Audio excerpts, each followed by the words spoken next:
दोस्तों, करीब 50 साल की एक महिला अपने 2 बेटों के साथ प्रयागराज के महाकुंभ में स्नान करने के लिए जाती है।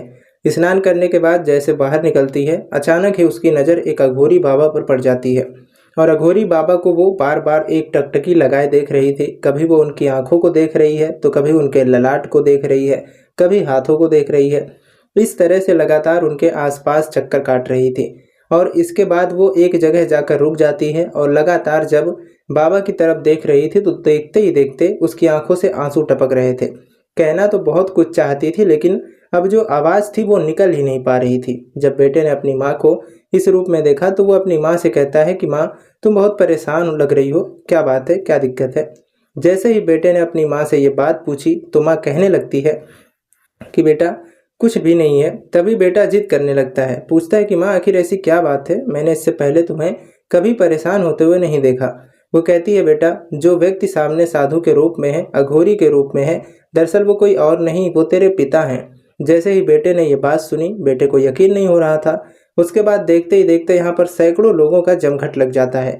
वो महिला अपनी पूरी कहानी बताने लगती है। बेटा जाता है और पास में जाने के बाद बाबा के कान में कहता है कि बाबूजी घर चलो, सब लोग बहुत परेशान हैं, सब लोग तुम्हें बहुत याद करते हैं। जैसे ही बाबा ने उस लड़के की तरफ देखा तो उस लड़के ने कहा कि तुम चलना क्यों नहीं चाहते हो। तो बाबा ने फिर उसके बाद कुछ नहीं कहा, एकदम से शांत हो जाते हैं और वो अपनी मौन साधना में विलीन हो जाते हैं। अब ऐसी स्थिति में घर वाले तो करें तो क्या करें। जब इस बात की सूचना सोशल मीडिया के माध्यम से लोगों को पता चलती है तो उन्हें लग रहा था कि ये किसी चमत्कार से कम नहीं है। जो व्यक्ति अब से 27 साल पहले अचानक से लापता हो गया हो, वो महाकुंभ में जहां करोड़ों लोग जा रहे हो, आखिरकार इस महिला को उसके पति ही क्यों मिलते हैं। आज की इस कहानी के माध्यम से समझने की कोशिश करते हैं कि कैसे वो अपने परिवार से बिछड़ा था और कैसे वो मिल जाते हैं। दोस्तों, झारखंड प्रदेश का एक जिला है धनबाद और धनबाद जिले का ही एक भोली टाउन लगता है। भोली टाउन के पास ही एक छोटा सा गांव है जिसका नाम है श्यामनगर। दरअसल श्यामनगर गांव के कुछ लोग उत्तर प्रदेश के प्रयागराज के महाकुंभ में स्नान करने के लिए जाते हैं। जैसे ही वो पहुंचते हैं महाकुंभ के थाना महावीर जी क्षेत्र में, वहां स्नान करके जैसे निकल रहे थे, अचानक ही गांव के उन 2-4 लोगों की नज़र एक बाबा पर पड़ती है और बाबा को देखने के बाद वो देखते रह जाते हैं। आपस में बातचीत करते हैं और कहते हैं कि देखो कितना इत्तेफाक है, अपने गांव के जो ये गंगा सागर यादव हैं और साथ ही जो उनका बहुत खास दोस्त राजकुमार गोसाई, दोनों की शक्ल बिल्कुल वैसी की वैसी नहीं दिखाई देती है। जब इस तरह की बातें गांव के लोग आपस में करने लगते हैं तो कहने लगते हैं कि ये इत्तेफाक नहीं हो सकता कि दोनों की शक्ल जो दोनों गांव के हैं वो यहाँ दोनों एक साथ कैसे हो सकते हैं। हो ना हो, क्योंकि वो 27 साल पहले अचानक से लापता हो जाते हैं। हो सकता है कि कहीं वो ही हों। अब जैसे ही गांव के उन व्यक्तियों ने उन दोनों से बातचीत करने की कोशिश की, जो कि एक साधु के रूप में थे, एक अघोरी के रूप में थे, तो उन्होंने इन बातों का जवाब देना उचित नहीं समझा और वो अपने काम में, अपने साधना में विलीन हो जाते हैं। और इसी बात पर इन गांव वालों को कुछ शक होता है। इसी बीच में किसी ने चुपके से मौका पाते ही वीडियो बनाया, फ़ोटो खींचा और फ़ोटो खींचने के बाद अपने ही गांव का एक व्यक्ति होता है जिसका नाम मुरली यादव होता है। मुरली यादव को फ़ोटो और वीडियो भेजते हैं, कहते हैं कि ज़रा गौर से देखो, मुझे कुछ यहाँ पर गड़बड़ लग रहा है। जैसे ही मुरली यादव ने यह वीडियो देखा, फ़ोटो देखा, तो उसको भी यकीन नहीं हो रहा था कि जो फ़ोटो जो वीडियो दिखाए गए थे, दरअसल ये कहानी श्यामनगर की है। श्यामनगर का रहने वाला एक व्यक्ति जिसका नाम होता है देवलाल यादव। हालांकि देवलाल यादव अब इस दुनिया में नहीं है, लेकिन कुछ साल पहले उनके 4 बेटे होते हैं। एक बेटे का नाम गंगा सागर यादव होता है, दूसरे का नाम प्रयाग यादव, तीसरे का नाम मुरली यादव, चौथे का नाम बद्री यादव। दरअसल ये चारों बेटे अपना जो मेहनत करते थे, खाते थे, कमाते थे, मजदूरी करते थे। इन्हीं में से एक बेटा होता है जिसका नाम गंगा सागर यादव होता है। गंगा सागर यादव दरअसल पशुओं का व्यापार करता था। कभी पशुओं को खरीदता था, कभी बेचता था, कभी दूध का कारोबार। इस तरह से लगातार कारोबार अपना कर रहा था। ये बात साल 1998 की है। उसके छोटे भाई की शादी होने वाली थी। वो अपनी पत्नी से कहता है, धनवतो देवी से, कि तुम्हारे पास नए कपड़े भी नहीं हैं, एक काम करता हूँ, मैं शहर जाता हूँ और शहर जाकर तुम्हारे लिए बढ़िया सी साड़ी लेकर आता हूँ, तुम्हारे लिए बढ़िया सा सामान लेकर आता हूँ। जैसे ही इस गंगा सागर यादव ने अपनी पत्नी से ये बात कही तो पत्नी के लिए ये कोई नई बात नहीं थी, क्योंकि अक्सर उसका शहर जाना ये सब होता रहता था। दरअसल धनवतो देवी को एक बेटा होता है जिसकी उम्र लगभग 2 साल के आसपास होती है। वो लगभग 4 महीने की गर्भवती भी होती है। पति जब यहाँ से जाता है तो जाने के बाद फिर शाम को लौट कर नहीं आता।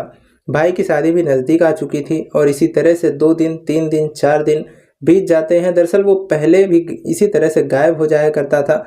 जब पशुओं का व्यापार करता था तो कई-कई दिन घर से गायब हो जाया करता था।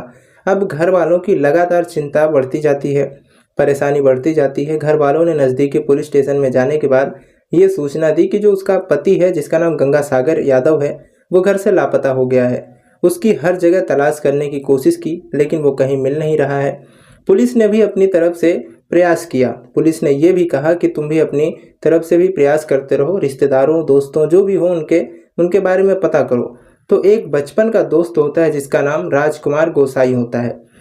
राजकुमार गोसाई भी अपने घर से लापता था, गायब था। अब ये इसके बारे में बाद में लोगों ने ये अंदाज़ा लगाया कि दोनों ही दोस्त कहीं लंबे निकल गए हैं और इसीलिए वापस लौटकर नहीं आए।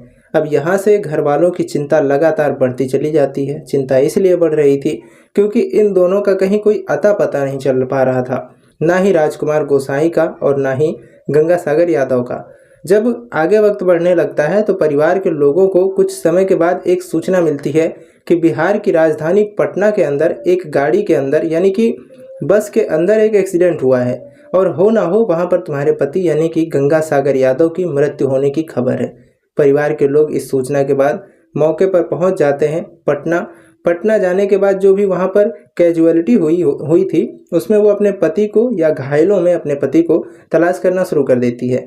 लेकिन धनवतों को अपना पति नहीं मिलता और वो परेशान होकर वापस लौट आती है।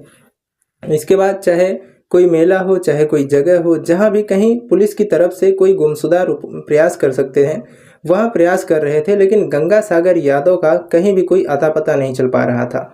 वो 4 महीने की जब गर्भवती थी तो उसके बाद उसको एक बेटा पैदा हो जाता है। बड़े वाले बेटे का नाम कमलेश होता है और दूसरे वाले बेटे का नाम विमलेश यादव रखा जाता है। वक्त का पहिया ऐसे ही आगे बढ़ रहा था और उनकी एक उम्मीद थी, वो धीरे धीरे टूट रही थी। लेकिन धनवतो यादव की उम्मीद बिल्कुल भी नहीं टूट रही थी। उसने अपने पति के लिए हमेशा सिंदूर लगाना कभी नहीं छोड़ा। हालांकि गांव वालों ने तो ये मान लिया था शायद कहीं उसकी कोई दुर्घटना हो गई हो, कहीं वो मर गया होगा। लेकिन जैसे ही उत्तर प्रदेश के प्रयागराज में महाकुंभ का आयोजन चल रहा था तो आसपास चाहे वो देश के हो, विदेश के हो, यहाँ पर लोग स्नान करने के लिए आ रहे थे। इसी बीच में जो झारखंड प्रदेश के जिला धनबाद का भोली टाउन के गांव श्यामनगर के रहने वाले कुछ लोग ये गंगा स्नान करने के लिए वहां पहुंचते हैं और उनकी नज़र पड़ जाती है अघोरी बाबा पर। अघोरी बाबा के पास जब जैसे ही पहुंचते हैं उन्हें यकीन नहीं हो रहा था और इस बात की सूचना दे दी जाती है गांव में। जैसे ही गांव में सूचना मिलती है तब धनवतो अपने दोनों बेटों के साथ साथ चाहे वो कमलेश यादव हों या विमलेश हों और परिवार के लगभग 10 सदस्य मौके पर पहुंच जाते हैं।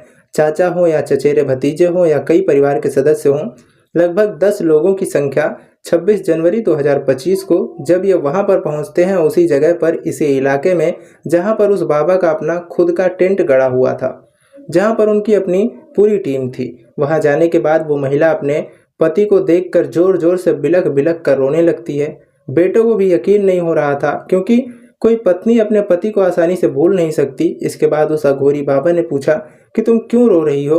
तभी उसने कहा कि तुम भूल रहे हो, तुम मेरे पति हो। जैसे अघोरी बाबा ने ये बात सुनी, अघोरी बाबा को यकीन नहीं हो रहा था कि ये किस तरह की बातें कर रही थी। तभी वहाँ पर सैकड़ों लोगों का जमघट लग जाता है, मीडिया वाले भी आ जाते हैं और जब मीडिया वाले आते हैं तब महिला ने कुछ पहचान बताई।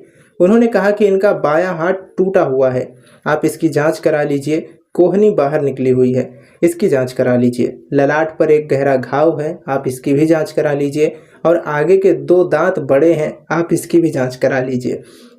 ये कुछ पहचान थी जो मौके पर बताई गई थी और पत्नी ने जो दावा करना शुरू किया तो लोगों को यकीन नहीं हो रहा था।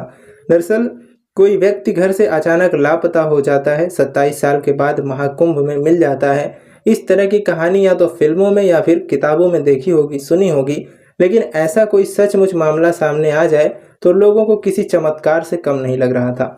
हालांकि किसी ने कहा कि इनके कान में तुम कहो कि बाबा जी घर चलो, सब परेशान हो रहे हैं। जैसे ही कमलेश यादव बड़े वाले बेटे ने ये बात कही तो वो अब 29 साल का हो चुका था।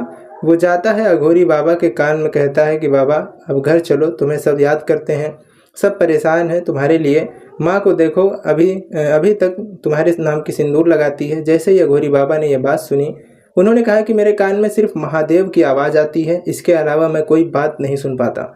अब ये बात सुनने के बाद बेटे को भी परेशानी हो जाती है। छोटा बेटा भी परेशान हो जाता है। छोटा बेटा भी बताता है, जब तुम गए थे तो मैं 4 महीने का था, माँ के गर्भ में पल रहा था। अब तो घर चलो। माँ, बेटा, पत्नी, परिवार के बाकी सदस्य रो रो कर अघोरी बाबा के सामने कह रहे थे घर चलने के लिए, लेकिन अघोरी बाबा ने साफ साफ इनकार कर दिया। उन्होंने कहा कि तुम्हें शायद कोई गलतफहमी हुई है। वो बनारस के काशी के रहने वाला था। उसके पिता है, माता है, परिवार में उसकी पत्नी है, 5 बच्चे हैं। उसने बचपन देखा है, उसके दोस्त भी हैं। वो 20 साल तक गांव में रहकर साधना करता रहा और आपको शायद कोई गलतफहमी हुई है। वो व्यक्ति नहीं है जो आप लोगों को लग रहा है। दरअसल जैसे ही ये बात वो बाबा कहते हैं, तभी कमलेश और विमलेश एकदम खड़े हो जाते हैं। वो कहते हैं कि अगर आप ये सच बोल रहे हैं तो चलिए अपने गांव, हमें अपना गांव दिखाइए, अपने परिवार से मिलाइए, अपने बच्चों से मुलाकात कराइए, अपनी पत्नी से मुलाकात कराइए। हम भी उन्हें अपनी आंखों से जब तक देख नहीं लेंगे हमें यकीन नहीं होगा। लेकिन जब बात मिलवाने की आती है, अचानक से ही एक काली माई, एक साध्वी महिला आ जाती है और कहती है कि तुम मेरे पति को परेशान नहीं कर सकते। जब उससे पूछा जाता है कि तुम कौन हो, तो वो कहती है कि मैं इनकी दूसरी पत्नी हूँ और अब आपने किसी ने भी इनको परेशान करने की कोशिश की तो मैं तुम्हारी सबकी जान ले लूँगी। इस तरह की बातें थी। उस महिला ने पथराव भी करना शुरू कर दिया। ये मामला पुलिस तक भी पहुंच जाता है। अब पुलिस तक पहुंचता है, मीडिया तक पहुंचता है, सारे लोगों तक ये कहानी बड़ी विचित्र सी कहानी लग रही थी। लोगों को यकीन नहीं हो रहा था कि आखिरकार ऐसा कैसे हो सकता है। तभी पुलिस के पास एक सूचना दी जाती है। पुलिस से कहा जाता है कि आप डीएनए टेस्ट करा लीजिए। अगर डीएनए टेस्ट में ये फेल हो जाता है मामला, तो हम वापस अपने घर चले जाएंगे, लेकिन हम यहाँ से इस तरह से नहीं जा सकते।